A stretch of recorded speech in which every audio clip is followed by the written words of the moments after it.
Hey friends, Kevin Goehring here, your Sacramento Stockton area realtor and lender here with this week's weekly real estate report. Well, I hope you had a wonderful Thanksgiving. I know I did. I have a lot to be thankful for. That is for absolute sure. And anyway, what I want to do this week, like I do every week, is share with you what's going on out in the real estate market. So let's take a look at the chart. Wow, what is going on here?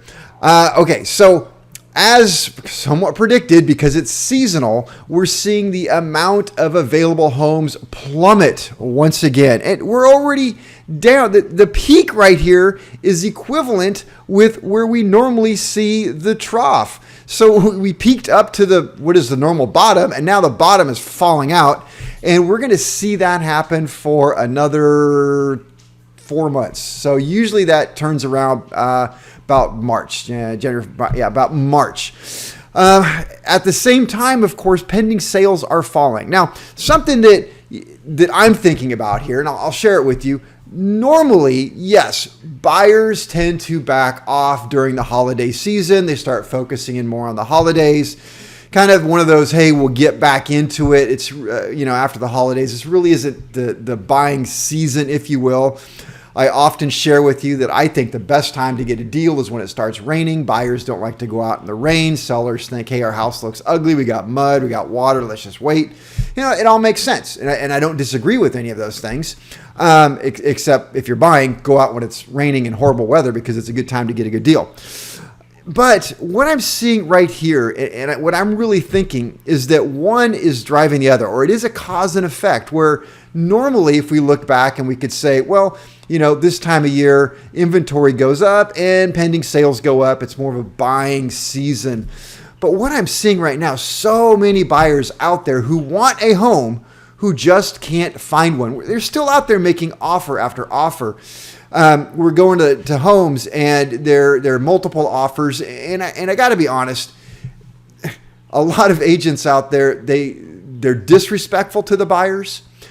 And that just gets me kind of going. I always think, treat everybody the way you want to be treated. If I'm a listing agent, I'm going to treat all of those buyers, regardless of who brings them, with dignity and respect. Let them know what's going on. Give them a fair chance. But man, some of these agents are just don't return phone calls, don't seem to care, accept offers and leave a house active so that multiple buyers think that it's still available, get as many offers as they can. It's terrible.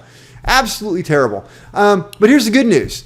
I've been through so many different cycles, and what eventually happens, those bad agents just can't succeed in a normal market, and so they fall away and go back and do something else. And that's great. Lean out house. All right, enough of that. But what I'm saying is it's this cause and effect thing. I believe right now that the pending sales are dropping simply because there aren't enough homes to satisfy the number of buyers, as evidenced by the fact that the home prices are continuing to go up, up, up. The demand is still out there, and in order to get your offer accepted, people are throwing more and more money at these homes. So what does that mean? Well, if you're a home seller, nothing's changed. It is still a fantastic time to sell your home. You're going to get top dollar and then some. If you're a home buyer, it is still a difficult time to be a home buyer. And a lot of agents are telling their clients that, number one, you just need to throw a lot of money at this problem. And to a certain extent in this market, yes. But always remember, especially buyers, or actually on both sides of the transaction, it's not always about the highest amount of money you're going to get. Now, you're probably thinking, well, wait a minute. Yes, it is. But let me explain. For example, as a buyer, yes, you can throw a lot of money at the problem, but what if the rest of your offer really kind of stinks? You're the highest offer, but you want a home warranty and you want demands in escrow and you want the refrigerator. And oh, by the way, how about that hot tub? And, hey, I like your dog. I want to throw that into the offer. And you start throwing all this stuff in. Well, that's a bad offer. And also we can talk about contingencies, the amount of time that you get to inspect a home. Now it's funny how it's so different in certain areas of even where I'm working. And you go over to the Bay Area, San Francisco Bay Area, and the seller is expected to have all the reports and the inspections done paid for and hand them to the buyer. Well, here in the Central Valley and heading north, it's completely the opposite. As a home seller, you put your house on the market and let the buyer show up and let the buyer do all their inspections, and the buyer can pay for them and decide what needs to be done. Kind of, each one has its pluses and minuses for sure. But I tell you that to say, as a buyer, if you're walking into this and the standard contract for the whole area that I'm talking about says that you, buyer, have 17 days to do all your inspections, and you, buyer, have 17 days to get an appraisal, and you also have 21 days to get your loan. Well, in reality, a seller is kind of waiting there, biting their nails. Is this buyer going to back out or not? And they have 21 days before they really can back out and still get all their money back. So 21 days later, a buyer could walk up and say, you know what, I don't want this house, and come up with just about any reason and get all their money back and walk away. So what is happening, the trend is for buyers to remove as much of their contingencies, if not all of them, up front. So in other words, a buyer shows up, says, hey, I want your house. I will pay you what you're asking, plus a whole bunch more money, and I'm going to put a large deposit, usually 1%, so $5,000 or more. And seller, if I walk away, you keep everything. Wow, man. I honestly, if that's what it takes to get a house, I would counsel you, buyer, walk away. A home is the biggest investment you're ever going to make, and you can make a lot of money or you can lose tremendous amounts of money. So I just caution you, when you're looking at a house, if it takes you removing all of your contingencies and putting up a large deposit, and you don't get the right to inspect the house up front, you don't have the option to negotiate for repairs or credits if something's wrong, I say that's a really, really bad idea, a bad financial move, and it's time to back off a little bit. I know what you're saying, Kevin. Well, then we're never going to get a house. Well, that's the one advantage that comes with age, is you have seen the cycle several times. And let me tell you, I've seen this cycle before. Home prices going up, up, up. It's like there is no chance they're ever going to come down. We've got to get on this fast-moving train or we're never going to make it. You know what? Eventually, there will be a correction. When? I don't know. You can... there's always all the experts out there that say it's coming, it's going to happen, it's next week, it's Tuesday, it's a year away. I'm going to be honest, I have no idea when this housing market is going to crash. But I will tell you this: whether or not the housing market bubble, which I believe is strongly in, pops tomorrow or a year from now, that is not going to dictate to me whether or not I make a bad financial move.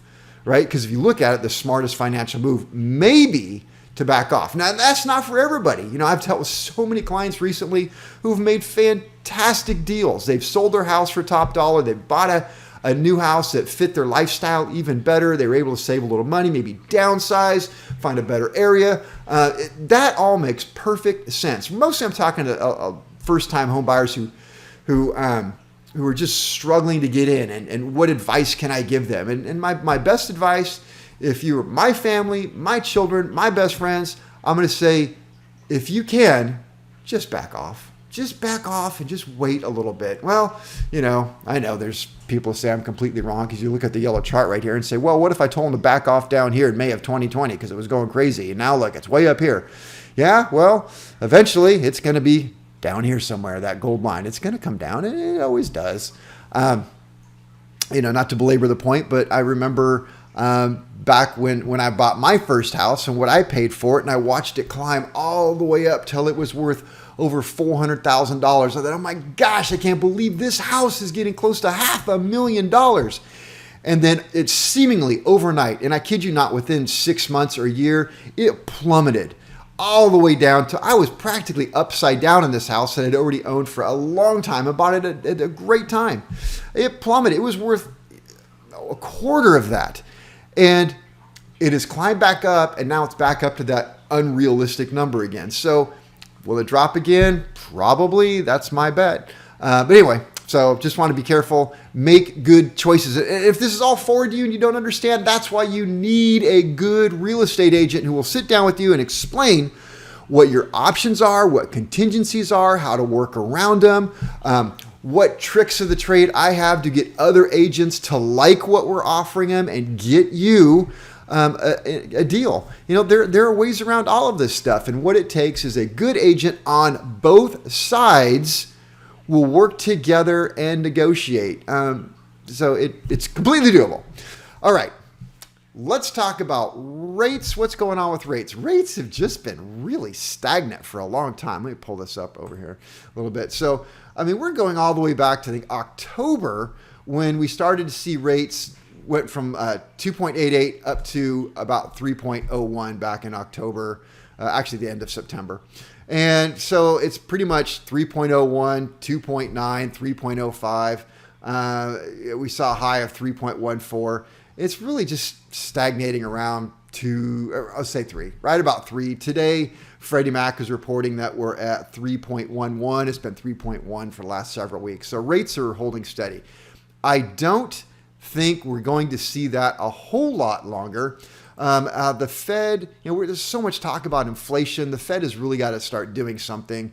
And not recently, but the Fed has been buying $120 billion with a B in treasuries and mortgage-backed securities every single month to infuse money into the economy. Well, now we have too much money in the economy. We have inflation.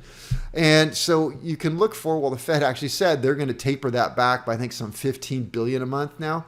And I got my notes over there. So yeah, $15 billion a month. They're going to back off on that. Well, if the Fed backs off on buying these mortgage-backed securities, what happens is the bank gives you a loan. They package it up in securities. Here's the government. The government buys those, gives the bank money. They have more to lend to you, right? That keeps rates low. Well, if the government stops buying these and the banks have a limited supply of money, you know what's going to happen. Rates go up, right?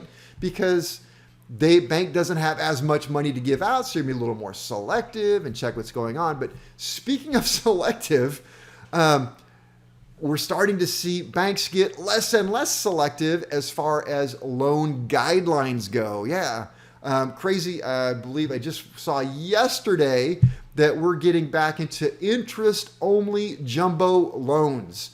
So, things are getting easier. As again, everything is cyclical. So that's what's going on this week. Hey, thanks for watching. I hope you guys have a really great weekend, and I look forward to seeing you here next week. Take care. Bye.